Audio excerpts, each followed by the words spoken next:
Wala na makapalag ang 24 anyos nga si alias Dodong human masakpan sa iyang posesyon ang illegal nga droga nga gidakop sa mga pulis atol sa drug buy bust operation pasado alas 11 kagabii, Hulyo 14, 2025 sa Purok 1, Barangay New Baclayon, Malalag, Davao del Sur.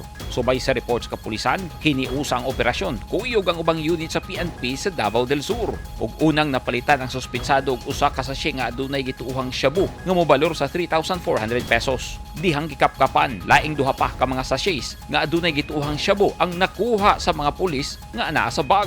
Tanan-tanan mobalor sa 13,600 pesos ang nakuhang gituuhang shabu gikan sa suspitsado. Sumala sa mga pulis ang suspitsado residente sa Padada, Davao del Sur ug naabot sa Malalag ang iyang transaksyon sa illegal nga droga.